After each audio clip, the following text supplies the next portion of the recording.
Sejam todas bem-vindas a mais um episódio do Pode Engravidar, o podcast que fala sobre gestação e maternidade aqui no Reino Unido. E antes de apresentar a nossa convidada queridíssima de hoje, eu quero lembrar vocês que ainda não estão no grupo de gestantes aqui no Reino Unido. É um grupo que eu tenho lá no WhatsApp. Eu vou deixar o link aqui embaixo. Se você ainda não participa, entra lá e participa, porque lá não é um lugar de julgamento, é um lugar para você dividir as suas experiências e também tirar as suas dúvidas.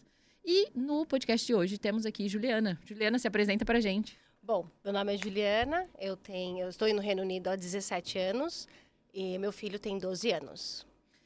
Maravilha. Gente, vamos aqui lembrar 12 anos atrás que não tinha informação nenhuma. Eu quero saber como foi detalhes disso. Quando você, né, o que eu falo, a gente gosta de começar no começo. O dia que você decidiu engravidar ou se você não estava planejando, como foi? Teve dificuldade, não teve?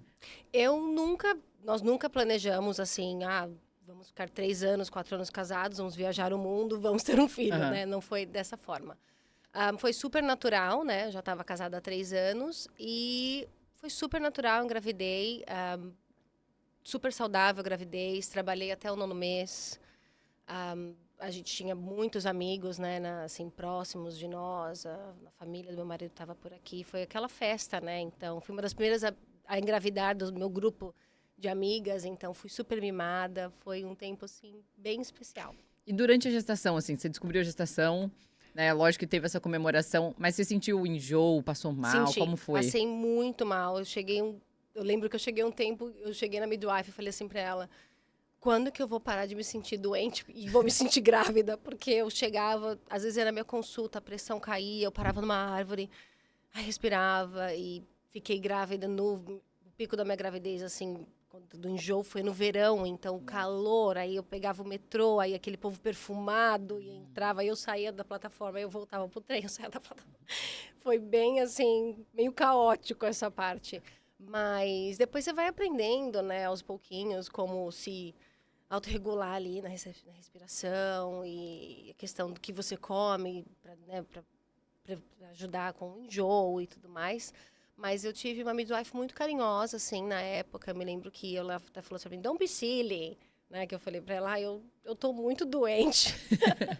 Mas depois passou essa fase do enjoo. E aí eu me senti grávida, né? Aí aquela parte que a mãe fica, né, tipo, super glowing, né? O cabelo, né? Antes de tudo cair, né? Porque depois o cabelo começa a cair. Mas foi super bem, eu trabalhei até o 9º mês. Tive muitas dificuldades quando eu trabalhava, né? Porque o meu chefe não aceitava muito, assim, muito bem. Ele não tinha filhos, ele não era casado. Então, eu sofri um pouco com isso também. Quando eu passava mal, eu tinha que sair. Ele falava, você está passando mal de novo? Então, eu tive que lidar um pouco com isso também na época. E eu bati o pé, tipo, não, é o meu direito, eu tô grávida. E, assim, você que lute, né? Como a gente diz hoje. Claro. Mas naquela época, realmente, 12 anos atrás, eu queria que fosse como é hoje, né? Com tanta informação, tanto acesso, era diferente. Sim. E aí, 12 anos atrás, como a gente tá falando, não tinha esse acesso. Como você fez? Você descobriu que estava grávida? Você tinha alguém, pelo menos, para você perguntar o que fazer?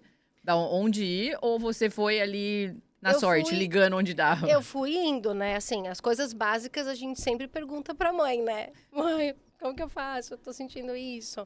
Mas aqui, assim, eu fui meio que tendo que desbravar, né? Então, eu ia na consulta e aí o que me ajudou muito foi o fato da língua, né? O fato de eu falar inglês, então acabou me ajudando muito. Mas mesmo quando eu ia, às vezes eu não sabia a terminologia, porque aí você não sabe, né? O vocabulário é completamente diferente.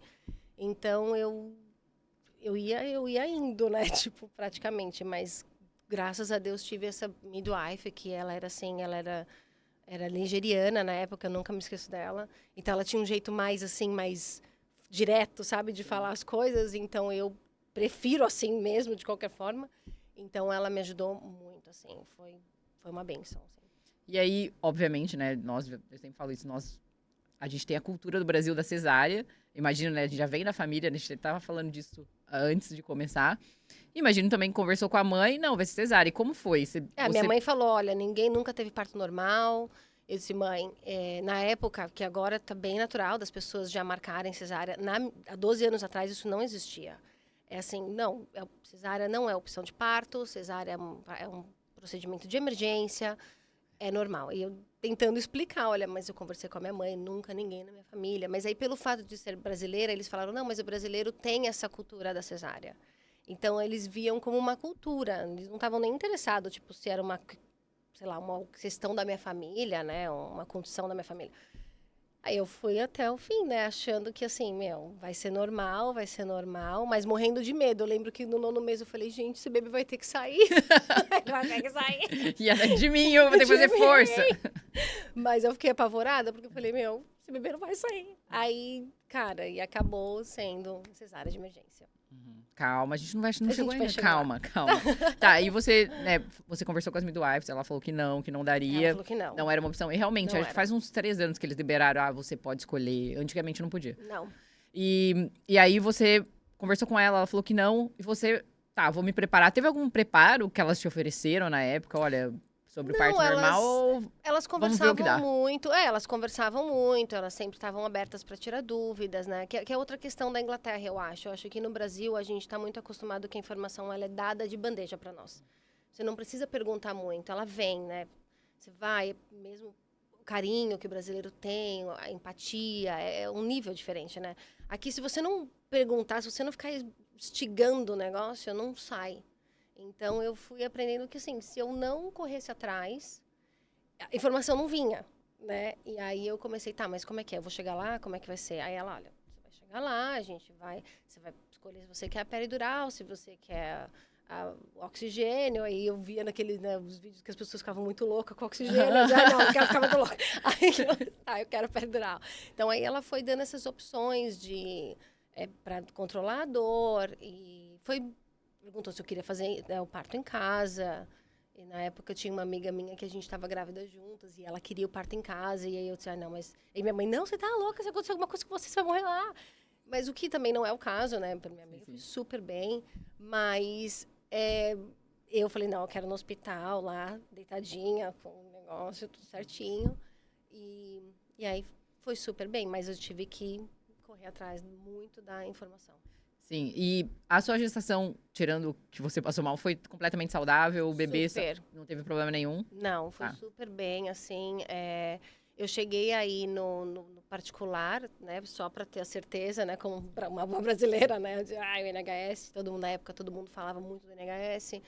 Eu disse, olha, eu vou fazer por que não, né, uma consulta no particular. Aí eu fui, uma consulta particular, já estava quando fui fazer o morfológico, né, eu disse, eu quero ter certeza que está tudo bem. E aí eu fiz uma consulta no particular e, graças a Deus, estava tudo tranquilo. E aí eu segui, porque aqui não existe essa questão de, quero ver meu bebê hoje, eu marco um ultrassom. No Brasil a gente tem isso. Então você fica numa ansiedade, tipo, quando que eu vou ver meu bebê de novo? Quando que eu vou saber se meu bebê está bem? Mas aí o teu corpo também, que é uma coisa que você vai aprendendo, né? Meio que ficar esperta ali no que está acontecendo com o teu corpo. E aí foi tudo bem, graças a Deus. Foi tudo ótimo. Sim, e aí você você tinha decidido ali, conversando com a midwife, que você esperava você entrar em trabalho de parto? Com quantas semanas você... Que dia que foi que você acordou e falou, essa criança vai nascer hoje? Não houve esse momento. O que aconteceu, então? Não chegou, porque eu estava já na 41. E o Gabi não dava sinal, né, que ia sair. Eu sentia, via, né, a barriga mexendo e tudo mais, estava tranquila. E eu ia lá e disse, mas tô na 39? Não, vamos esperar. 40, vamos esperar. 41. Cara, daí ela falou, olha, 41 mais 3, a gente vai induzir. Aí foi exatamente o que aconteceu. Ela me ligou, falou, olha, nada ainda. Eu disse, nada. Sua bolsa estourou? Nada. Mas aí eu via que eu sempre estava úmida. E aí, obviamente que eu não sabia o que era, né? E aí, quando eu cheguei lá para indução, ela falou, a tua bolsa tá vazando. Não estourou de uma vez, né? Não estourou de uma vez. Aí você não percebeu isso? Ela falou bem assim pra mim. Aí na minha cabeça, como é que eu vou perceber, né? Eu falei, olha, eu nem imaginei, eu nem sabia que isso era, né, possível. E ela disse, não, você tem que ir pro hospital agora, porque você já, pelo que eu tô sentindo, você já tá sem esse líquido há dias. Então, teu bebê vai entrar em sofrimento. Daí eu fiquei apavorada, né? Aí eu já, na mesma hora, falei pro meu marido, me deixa no hospital. Minha mãe já estava aqui, vamos pegar a bolsa, minha sogra, vamos. E a gente, naquele movimento, né, que aí eu fiquei com muito medo. E aí eu cheguei lá, daí ela falou, será que... Aí eles já começaram a colocar muito pânico, né? Eu lembro que na época eu fiquei tão assustada. E aí a gente chegou, eles já foram para emergência. E aí foi quando ele veio e estourou a bolsa de verdade. Ele veio com um plastiquinho, uma coisa assim, que eu disse, oi, onde que a gente vai colocar esse negócio? Aí ele É em mim? oi. Aí ele, não, tudo bem, foi super carinhoso comigo, o médico, ele perguntou, né? Eles perguntaram também, porque como eu tive o Gabi no Royal Free, então eles têm muitos estudantes, né? São muitos estudantes lá. E eles perguntaram, eu falei, não, claro, fica todo mundo à vontade, né? Pode entrar. É de vocês, ó. De vocês, né? Eu sempre acredito que a gente pode contribuir, né, para ajudar o outro, ou até um profissional, né? E ele precisa ver esses casos que realmente acontecem, né? Não são raros, mas acontecem. Então tinham vários estudantes assim quando eu cheguei já e o médico mostrou e aí estourou a bolsa. Aí depois que começou, né? Vai aplicar peridural, eu morrendo de medo, que eu morro de medo de agulha. E aí ela, a midwife falou assim, pode me abraçar. Aí eu falei, nossa, graças a Deus. Aí eu abraçada assim com ela. Assim. E aí ela colocou, né? E aí eu fiquei ali esperando o parto normal acontecer. Sim, mas aí você já estava sentindo dor? Muita contração. Eu tava tá. sentindo muita contração. Assim, eu senti na pele mesmo a contração. Tipo, fiquei um tempão com ela, no natureba mesmo ali. E aí, antes da peridural e tudo mais, e tanto que ele falou, olha, tem um limite, acho que agora é o limite da gente colocar anestesia, senão depois a gente não vai poder mais colocar. E aí ele colocou, mas aí eu continuei, e aí nada, e aí fiquei 27 horas. 27 horas? Lá, esperando o parto natural acontecer. E aí você ficou 27 horas, você lembra? Tentando dilatar. Sim. E aí foram 3 dedos de dilatação. O tempo todo? O tempo todo. E aí eles colocaram anestesia, mas além de aí estourar eles a ficavam bolsa... fazendo top-up devagarzinho, ia colocando top-up devagarzinho, eu sentia o frescor, né? Sentia o frescor assim na espinha, assim. E aí depois ela falou, olha, ele falou, vamos monitorar o bebê. Só que o que aconteceu? Eu comecei a passar muito mal. E aí, sem nada no estômago, né? Que você tá em jejum e aquele negócio. E aí eu falei, eu quero vomitar, tô passando mal. E aí foi quando eu disse, não, vamos chamar o obstetra mesmo. Aí, porque o que é bom aqui é isso também. Eu sei que é uma questão que tem a saúde básica e tudo mais. Todo mundo fala, mas é o básico, é o básico. Mas quando acontece alguma coisa, aí eles entram mesmo. Eles deixam para esse momento, assim. Talvez, não sei, né? Há quem diga que gostaria de ter visto o médico antes, né? Talvez teria trago um pouquinho mais de segurança. Mas para mim, assim, eu sabia que estava todo mundo ali, estava tudo sob controle, eu estava no hospital. E aí ele veio e falou, não, seu bebê está entrando em sofrimento fetal, a gente vai ter que fazer uma cesárea de emergência. Aí eles te dão vários papéis, né? Que na hora do pânico você só assina. Faz. Você fala, só tira o bebê. E aí em 7 minutos o Gabi nasceu. Eu falo isso também. Quando eles apertam, eu falo, quando apertou o botãozinho que o médico vai entrar, acabou. Acabou. Aí ali, entendeu? O negócio flui, vira a chave, o bebê já tá no seu colo, você fica tipo, pera, o que tá acontecendo agora?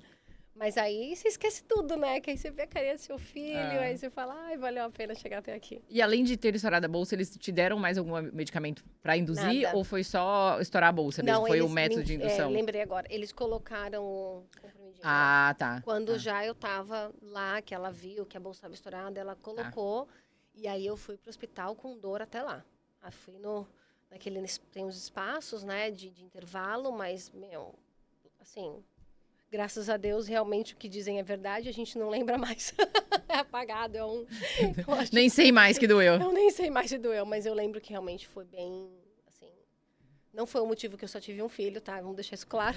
Mas realmente é bem intenso. Sim. E você tava com 3 centímetros, né? Aquilo lá, a intenção era que progredisse. Não progrediu nada. Pelo contrário, a gente ficou... Não, vai, vamos fazer o bebê. E aí, a decisão da cesárea de emergência foi por causa dele? Ele já estava em sofrimento fetal. Porque aí eles começaram... Quando eu comecei a passar muito mal, e ele tava viradinho, né? Então, ele ficava fazendo o exame do toque. Tanto que quando o Gabi nasceu, ele nasceu com uma marquinha assim na testa dele, porque ele estava muito para baixo já. Só que não dilatava, né? O meu corpo não respondia mesmo. E aí eles falaram, não, já chega. Aí eles mediram, checaram, viram os batimentos do Gabi, o batimento estava descendo já, sabe? Tava com um espaço muito grande. E aí ele falou, não. Ele falou, tipo, eu lembro até que ele falou para mim, enough. Ele falou, chega, é agora. E eu falei, foi pra sala pra ter aí eu fui, nossa, correndo, minha mãe ficou apavorada, porque é outra parte também que a gente passa, né, ter os nossos pais que vêm do Brasil e não estão chegam na hora de fazer o gol ali, né? Então, eles não estão preparados para esse momento de ver a gente sofrer nesse nível. Então, foi bem traumatizante, assim, eu achei. Por um lado, para minha sogra, para minha mãe. Eu lembro que a minha sogra, super, né, ela tem uma fé, assim, incrível também. Eu lembro que ela saiu para ir no banheiro, ela disse, eu vou orar, esse médico tem que voltar. Então, foi até bom, assim, sabe, ter esse momento, assim, aquela interação, todo mundo em pró daquilo. Mas foi super, graças a Deus, hoje, né?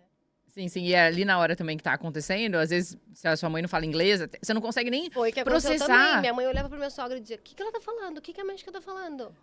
Faz alguma coisa, minha filha tá sofrendo. E aí, tipo, já entra aquele instinto de mãe, né? Que você já quer socar quem tá do lado, né? Pra fazer alguma coisa. Mas, graças a Deus, tudo sob controle médico foi, assim, impecável. O médico que apareceu ali na hora. Sim. Tanto que depois a gente tirou foto. Aí fica tudo bem, né? Tira foto, manda cartão e tudo mais. Sim, sim. Foi bem. E querendo ou não, lógico, a experiência foi traumática, sei lá o que foi. Mas o importante, vamos dizer assim, que você e seu bebê, no final, estavam saudáveis. Óbvio, né? Sim. Talvez, não sei, não estava lá, mas poderia ter evitado alguma coisa, mas naquele momento foi o que você... Foi o que aconteceu. O que aconteceu, É, exatamente. E aí, depois da cesárea, foi muito difícil a sua recuperação? Os primeiros dias no Foi hospital, bem, você foi eu bem fiquei lá. atendida? Como foi? Eu fiquei lá 3 dias, 4 dias. Foi excelente também, não tenho o que dizer. Tipo, pelo contrário, eu tive muita dificuldade para amamentar no começo. Ele chorava. E aí a gente tá muito sensível, né? Os hormônios, e tá no hospital, tá com Não consegue se mexer dor, não direito. consegue mexer direito. E aí ela veio, ela disse, vem, mãezinha. Ela falou pra mim, come here, mommy. Ela falou bem fofa assim, sabe? E aí ela veio, pegava o Bi. Ela falava, vai dormir um pouquinho que eu fico com o Bi pra você, com o Gabriel for you, não sei o que lá. E é muito raro, né, ver isso. Muito? Então, comigo foi, assim, uma experiência maravilhosa do fato de que ela pegava o Bi pra eu descansar. Eu tive as minhas amigas que foram incríveis também na época, que se esconderam para me ajudar, sabe? Ficaram lá escondidos uma noite comigo, porque eu tava muito mal, assim, muito debilitada. Então, assim, eles foram super carinhosos comigo, sempre, assim, desde quando eu saí, quando eles fizeram os exames, né, que tem o bebê sair, entra toda hora, e você não quer que seu bebê vai, né? Você fala, para onde vou levar meu bebê? O bebê vai tomar banho, o bebê não vai, não vai tomar banho, mas a mãe vai tomar banho, aí fica aquela confusão da cultura, né, do que faz o nosso país, o que faz nesse país. Então, mas eu não tenho que me queixar nesse sentido, de verdade. Foi uma experiência muito boa pra mim. E vocês ficaram 3 dias no hospital, né? Você Fiquei sabe o 3 porquê dias vocês lá. ficaram? Porque geralmente eles liberam mais rápido. Teve alguma Sim. complicação? Assim, como eu fiquei muito tempo, né, em trabalho de parto, eles queriam ter a certeza que eu estava bem. Eu fiquei abalada muito psicologicamente, assim, no começo. Porque já tinha passado tudo aquilo, aí daqui a pouco o bebê tá, e aí o bicho não amava, então eles queriam ter certeza que ele ia fazer a pega direitinho, aí eles queriam fazer o exame da língua, depois fazer... Cada hora era uma história, né?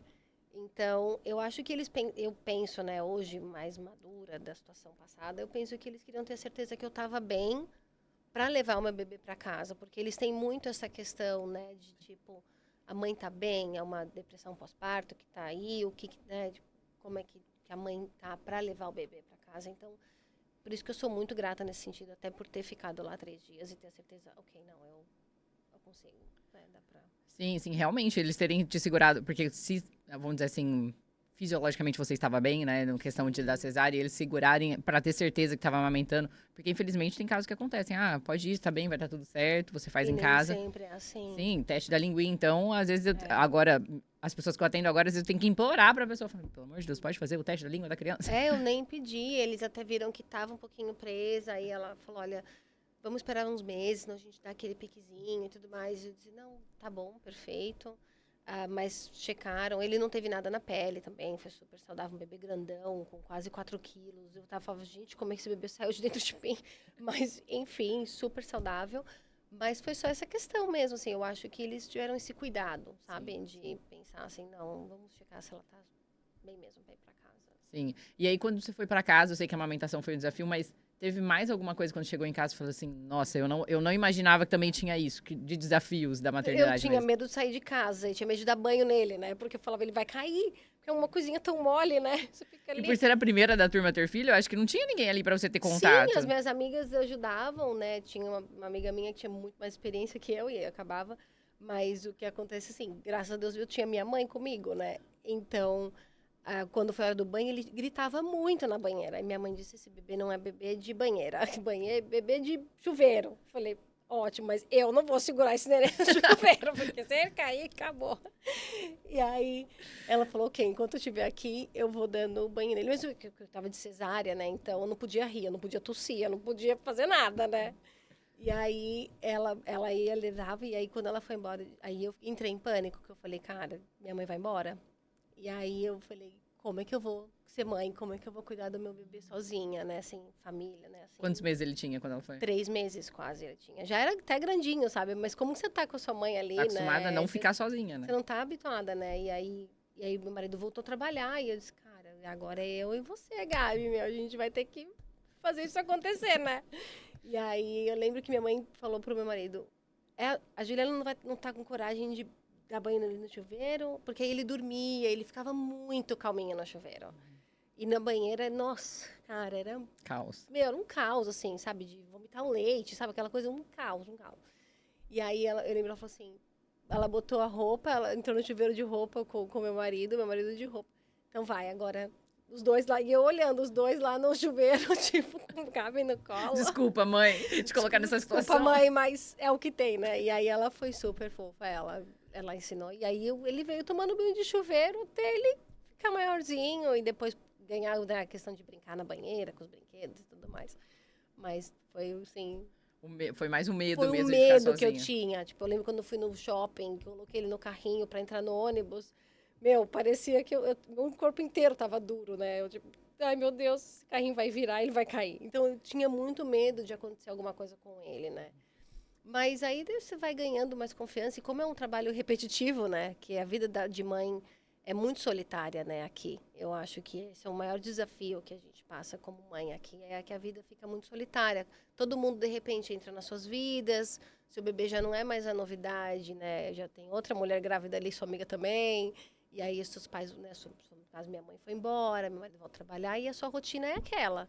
Você acorda, aí tem a da madrugada, né? Que também são fáceis, né? Com cólica. E o Gabi teve muita cólica, assim, a ponto de eu chorar de sono, sabe? Eu falo, ai meu Deus, quando é que vai passar esse negócio? E aí, eu acho que essa questão da solidão durante a maternidade. Então, eu procurei muito, assim, apoio nos grupinhos, né? Do NHS mesmo, né? Do NHS, eu levava o Gabi em tudo. Eu levava no grupinho da library, eu levava no grupinho do Child, não sei o quê, Child Center, lá, acho que assim fala. Mas eu levava ele em tudo. Tudo que acontecia no bairro, até fora do bairro, eu registrava, eu ia. Então, foi o que me ajudou muito, assim.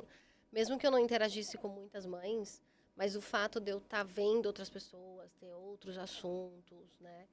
Me ajudou muito, muito, muito. Então, assim, se eu pudesse hoje falar, olha, leve o seu filho para o grupinho, sabe? Leve ele para livraria, lê os livrinhos lá, por mais que ele não tá entendendo nada, estão lá fazendo os paninhos para cima, porque é para você. É para você lembrar que você ainda é um ser humano, né? Fora do bebê. Então, para mim, foi o que me salvou ali também. Sim, sim. Muita gente fala isso mesmo. Ah, mas ele não vai entender nada. Pra que eu vou sair de casa? Não vai ser tão bom pra ele. É por você, né? Por você. Claro que seu filho está sendo, de alguma forma, sim, estimulado, Claro. né? Quando ele está ali contra os bebês. Depois, ao ponto que ele vai crescendo. Tem várias igrejas anglicanas que fazem esses grupinhos durante a semana. Então, eu lembro que, às vezes, meio-dia, eu estava no grupinho lá da igreja anglicana, fazendo o quê? Praticamente nada, né? Tipo, só sentada ali, de índiozinho, com ele assim, e fazia o mumu, né? O over to the moon, fazia assim, baixava, levantava. Então, era pra mim, assim, eu acho que a mãe, assim, tem que pensar que é pra ela também, sair da rotina de casa, sair da rotina de trocar fralda, dar mamar, põe pra dormir, trocar fralda, dar mamar, põe pra dormir. Isso acontece a cada 2 horas ali, né? Então, foi super bom. E aí, eu acho que o fato também de você estar no meio, eu sempre falo para minhas amigas, é difícil quando você é mãe sozinha, por causa disso, você não tem outras pessoas pra meio que, não, eu sei que não deve comparar o bebê, mas quando você vê, nossa, eu achava que o bebê era o pior bebê do mundo, aí você escuta, não, é normal, ela também tá passando por isso. É super normal, porque às vezes você pensa assim, eu vou ser julgada, porque o meu bebê não tá engatinhando ainda, porque o meu bebê não senta ainda, né? Tem várias coisas, e cada bebê tem o seu tempo, né? Cada bebê tem um estímulo e diferente. né? A gente acha que eles vêm meio folha em branco, mas eles já têm, né, personalidadezinha assim deles que vai sendo formada aos pouquinhos, através dos estímulos e do ambiente que está inserido, né? Mas eu acho que vale super, super a pena, assim. Isso é uma coisa que eu posso dizer assim, olha, para mim foi crucial nessa fase, foram esses grupinhos aí. Não, com certeza, eu concordo plenamente. Eu já levei crianças também principalmente esse da igreja, que eu lembro até hoje, a gente pagava 2 libras. Se você quisesse, você doava 2 libras, você passava acho que 3 horas, tinha Ainda toma bolo, café, É. biscoito. Tem café. Não, e fora isso, tinha as pessoas que estavam, né, como fala, de propósito mesmo ali, te observando, vinha conversar, perguntar se eu precisava de ajuda. Lógico que eu era babá das crianças, mas sempre perguntava como estava na casa, se estava tudo bem. Então tem pessoas ali, óbvio, né? São pessoas que não têm uma qualificação, às vezes só voluntários mesmo. Empatia mesmo. Mas tá para ali conversar. Apoiar o outro. E às vezes tem a questão da língua também, que eu sei que às vezes a pessoa fica, né? Ai, mas eu não falo tão bem inglês. Chega lá uma inglesa que quiser conversar comigo. Tem pessoas do mundo inteiro nesses grupinhos e todo mundo acaba meio que ali se comunicando de alguma forma, né? Ou às vezes um sorriso, ou às vezes, né, brincar com o seu bebê, né? Eu acho que isso tudo meio que aquece o coração. E aí tá a amamentação, a solidão, né, que você falou de não ter ali a família. Teve mais alguma coisa, não sei se o sono, você falou da cólica, que foi pra você muito... Ou até depois, agora, né, que ele já tem 12 anos. Meu Deus, tem uma fase ali que... Eu falo que sempre quem tem filho dessa idade tem que voltar no filho depois de uns 8 anos pra contar como foi. Sem dúvida. Passar essa fase. Então, pra você acha que depois da maternidade do recém-nascido, essa tá sendo a fase mais desafiadora ou não? Eu acho que sim, com certeza. Porque aí parece que a gente tem que se... Não sei, você de repente é mãe, você tem aquele sweet boy, né? Aquela criança fofa e de repente ela foi embora, né? Cadê o meu filho? Tipo, pra onde que ele foi? E aí você tem que se reinventar como mãe, eu acho. Mas faz parte. Você sente também, às vezes eu converso com mãe de criança mais velha, digo, né? Dos 9 ou 12, ela fala, nossa, ele vem pra casa com umas coisas que eu nunca ouvi falar, daí eu me sinto um ET, sabe? Essa coisa de tecnologia, né? Porque tem gente que não liga muito, né? Mas ele vem com músicas que eu nunca ouvi, eu não sei como eu consigo fazer pra conseguir manter ali atualizada com tanta coisa. Você se sente assim também? Sem dúvida nenhuma. Sem dúvida nenhuma. Eu pergunto, eu acho que uma coisa muito legal, assim, que a gente construiu com o Gabi foi a questão da comunicação, né? A gente se comunica muito bem com ele. Ele é um excelente comunicador, assim, como criança, o que ajuda muito. E ele explica, tipo, se ele fala uma coisa... Principalmente porque mesmo que a gente fale a língua, a gente não fala a língua de um adolescente, o vocabulário de um adolescente na escola, onde eles cortam metade das palavras e... né, e estão sempre fazendo bobeira com as coisas. E tem coisas, assim, às vezes, agora do TikTok, coisas desse tipo, né? Mas eu tento me atualizar, eu tento perguntar para ele. E às vezes eu falo assim... E às vezes eu meio que me mostro muito interessada para motivar ele a me mostrar. E aí ele me mostra. Ah, mãe, deixa eu te mostrar. Eu falei, não, me mostra, eu quero ver. Aí eu falo, nossa, que legal, que da hora, não sei o que lá. E aí ele meio que motiva ele a sempre estar nesse ciclo dele me mostrar, porque não há tempo, sempre estive perto, quando pequenininho também, muito, muito, muito. Eu sou uma mãe muito galinha, assim, né? E então agora muito mais, eu quero estar muito mais perto, eu quero saber quais são os desafios, né? Principalmente agora que vai formando a identidade, e eu não sou mais a única influenciadora dele. Né? Existem outras pessoas, outras inspirações externas, e eu quero saber quem são, né?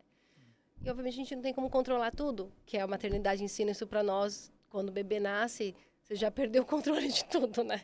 Então a gente vai aprendendo a ganhar não sei, essa flexibilidade que você não tem controle, porque um dia você fala, amanhã eu vou trabalhar, eu tenho isso, e no madrugada seu filho tá com febre. Aí você já fala, olha, quem que vai ficar? Porque como você não tem essa rede de apoio, então você acaba tendo que se adaptar. Então acaba sendo um desafio, né? Mas a questão é que você vai aprendendo com o tempo, né? Você vai meio que se inserindo ali, e aí você vai aprendendo a ensinar o seu filho também. Aqui, olha, o papai trabalha, a mamãe trabalha, a gente trabalha para isso, para a gente fazer isso, para a gente visitar a vovó. Muitas vezes eu falo, olha, a gente vai para o Brasil, a gente não trabalhar, a gente não tem como ir, a gente não quer, né, ter uma casinha confortável, a gente quer, né, você acaba explicando o porquê, principalmente agora que ele é maiorzinho, acaba sendo mais fácil. Vamos visitar a vovó vai vir, Então, sempre tem essa conversa. mistura. Essa conversa. Tem eu acho que tem isso, né, de ser amiga, mas essa liberdade aqui, né? Aqui em casa eu posso falar o que eu quero. Sim, eu acho que a casa ela tem que ser um lugar seguro para falar qualquer coisa. Eu cresci assim, né? Minha mãe sempre conversou sobre tudo conosco, obviamente de acordo com a sua linguagem, né? Cada um com a linguagem da sua idade. Mas eu acho que a casa ela tem que ser um lugar seguro para isso. E eu vejo que aqui, muitas vezes, como todo pode, né? Tudo é liberado, né? A gente não pode... Ah, você falou com meu filho, eu vou falar com a minha professora. Ai, mãe, você falou assim comigo, eu vou falar com a minha professora. Né? Então, assim, tudo tem que ser assim, meio que... você tem que trazer o seu filho para dentro da sua casa, do ninho. Eu vejo assim, e eu tenho experienciado e colhido os frutos disso em algumas áreas da vida do Gabi hoje, que ele está entrando na adolescência, do fato dele falar, mãe, hoje aconteceu isso na escola, hoje eu vi os meus amigos fazendo isso, hoje eu pensei isso. Ou às vezes ele pergunta para mim coisas muito básicas de tipo, mãe, tem alguma coisa única que eu faça, assim, que eu me destaque? Sabe, tentando procurar uma aprovação, uma afirmação sobre quem ele é. E ninguém melhor do que a mãe para falar, filho, você é bom fazendo isso. Sabe, eu acredito em você, sabe, eu tô orgulhosa de você porque você chegou aqui. Ó, se você for por aqui, você vai chegar aqui. Claro que eu não sou essa mãe plena, né, que tá soando. Eu também fico louca, tem hora que eu falo, chega, acabou. Lembra com quem está falando? Acabou, acabou, acabou. Então tem esse equilíbrio, né, de tipo, não, peraí, eu sou sua mãe, mas, você também encontra uma amiga em mim quando você precisar, né, quando a corda apertar, porque a escola secundária, ela é pesada, né? Você sai da escola primária, onde você está ali com seus amigos, todo mundo, um professor, de repente você tem 3 minutos para chegar num campus gigante, numa na classe, na outra, é negative points aqui.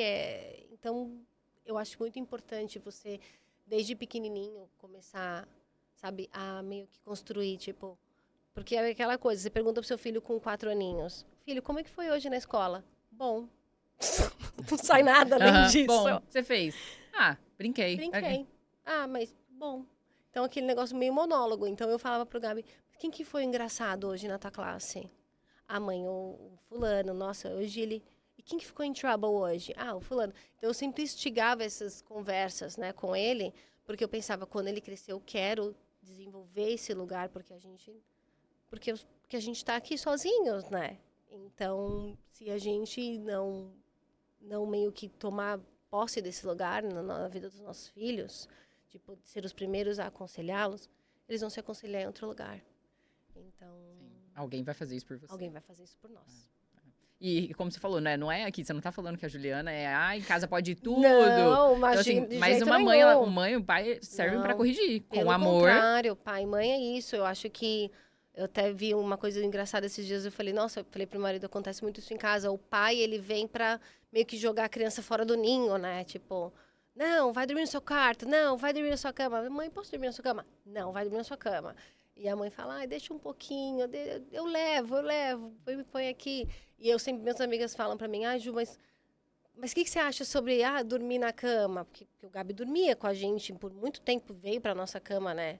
Eu falava, cara, tá funcionando na sua casa? Seu marido se importa do seu filho ir lá, né, dormir no meinho, depois levar pra cama? Não. Então tá tudo bem, né? Tipo, é o que funciona na sua casa. Eu acho que eu aprendi muito isso. Funciona na sua família, traz harmonia pra sua casa.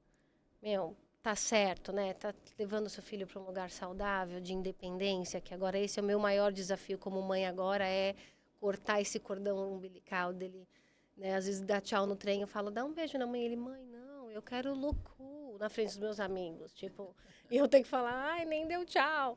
Então agora eu tô nessa fase, né? Tipo, a gente fica tão juntinho, tão pertinho, como a gente disse, né? Leva no grupinho, troca fralda, tá sempre.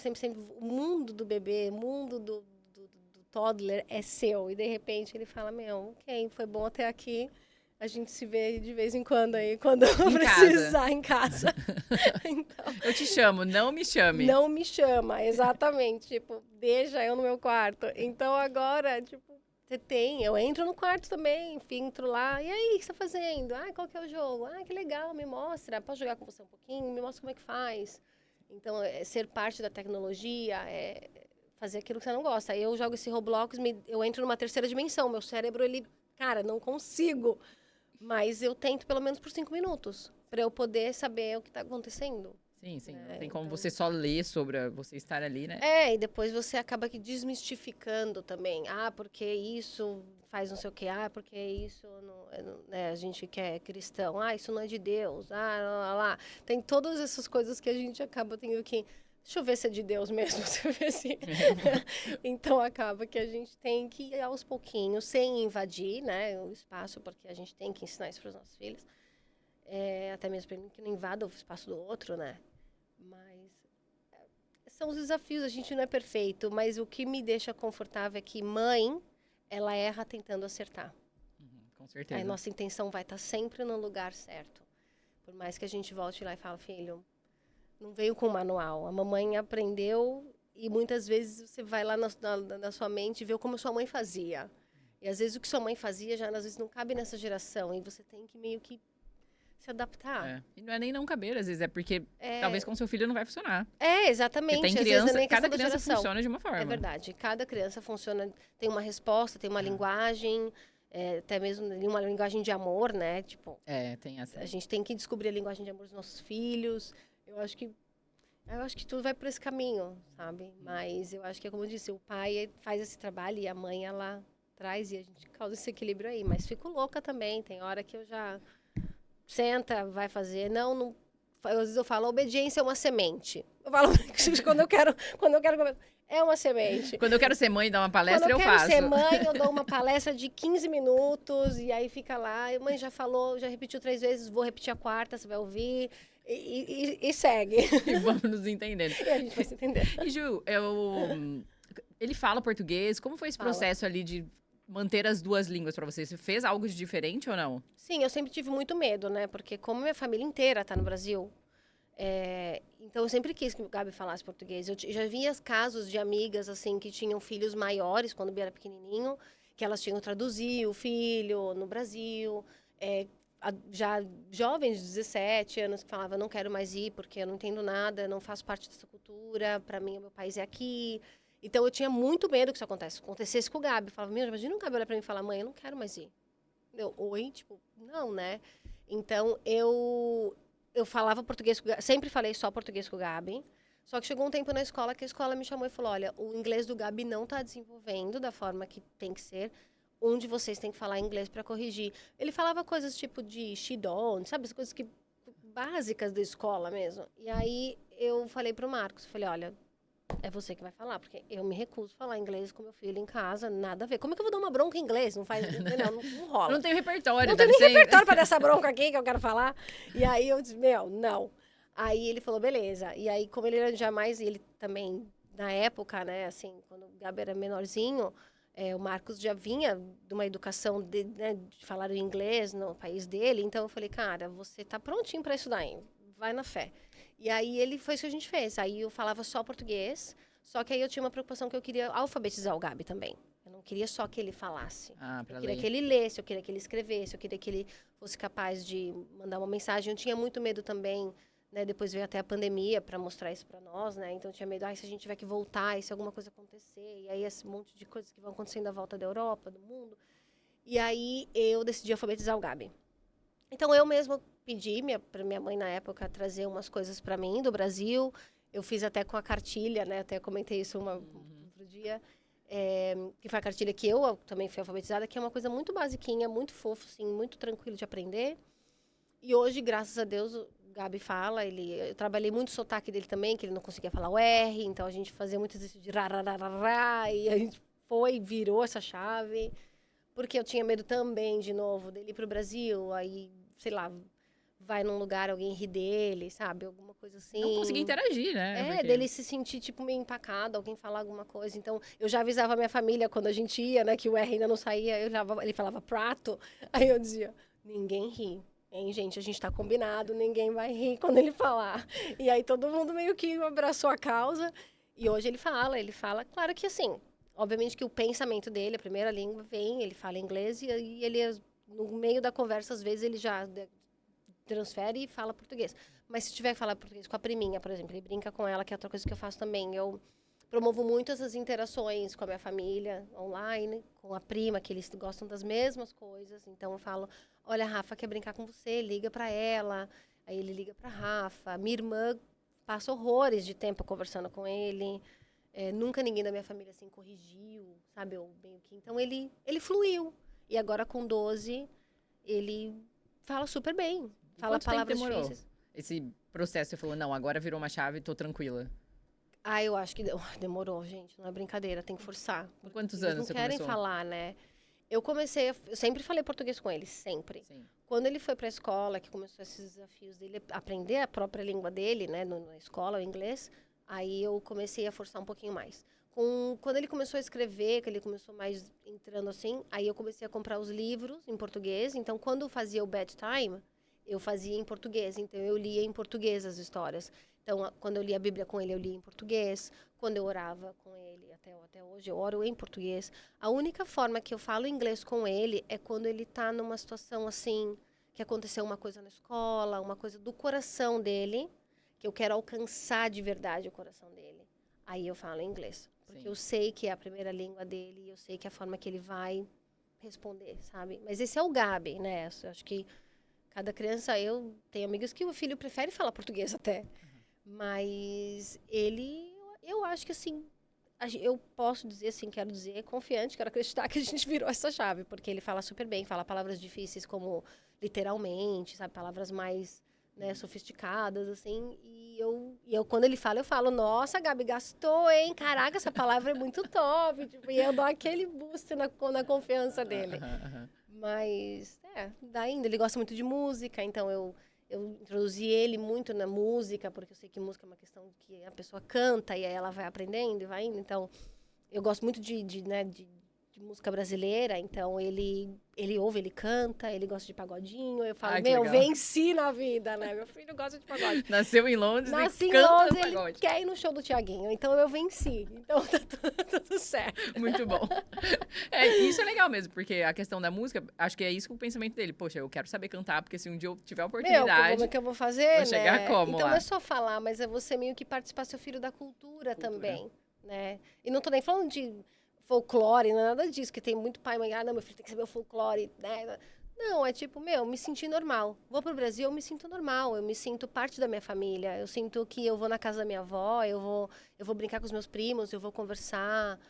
Eu tinha muito medo do Gabi perder isso, sabe? Muito, muito, porque eu nunca perdi, né? E se vou pro Brasil, eu volto e pra mim a vida segue, né? Então, eu queria muito que o Gabi tivesse essa coisa de dizer, eu vou passar as férias na casa da minha avó, na casa da minha tia. Sem medo, né? Ele é apaixonado pela minha irmã. Eu queria muito que ele, sabe, pudesse... Até mesmo com os meus sogros, que também são de Portugal, né? Minha sogra ficou muito impressionada quando veio agora. Ela disse, nossa, Ju, ele tá falando português. Mas brasileiro, né? Eu disse, brasileiro. Também você tá querendo muito, né? Que eu ensine os dois.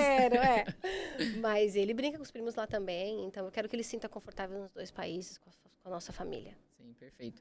Ju, eu tô amando ouvir, mas a gente tá chegando ao final. Eu não paro de falar. Peço pra você deixar um conselho ali pra mães e gestantes aqui no Reino Unido. Eu sei que já falou ali dos grupinhos. Não sei se é isso que você quer deixar ou se tem algo a mais. Fala pra gente. Eu acho que isso, sem dúvida, seria um deles, né? Acho que tem que, sim, vencer esse desafio. Eu sei que dá medo mesmo. Eu também tive muita vergonha de entrar, de me sentir bem-vinda, né? De vencer a questão, às vezes o preconceito está mais em nós do que nas outras pessoas. Eu aprendi isso. Mas eu acho que também é seguir a tua intuição como mãe. Vem no software de mãe, sabe? Então, siga o seu coração, assim, com o teu filho. Mesmo que se alguém falar assim, tá, deixa chorar, Se o teu coração tá dizendo, cara, eu não consigo deixar meu filho chorar. Acolhe o seu filho. Tipo, porque cada casa é uma casa, cada família é uma família. Siga a tua intuição, veja o que funciona melhor para sua família. Porque hoje eu sempre pensava, mas o que o fulano faz? O fulano faz, o fulano... Sim, você tem essas inspirações, esses exemplos, mas no final é o seu filho, sabe? É a sua família e é o que traz harmonia para sua casa. Sim, é o que funciona para vocês, né? É o que funciona e que vai trazer paz para o teu coração, que você vai colocar sua cabeça no travesseiro e vai falar, eu sou uma boa mãe, eu tô fazendo um bom trabalho. Sim. Ju, obrigada pelo obrigada seu a tempo. você por Amei ter me te convidado, aqui. eu também amei vir. E ficamos por aqui. Muito obrigada a você que assistiu até o final e nos vemos no próximo episódio.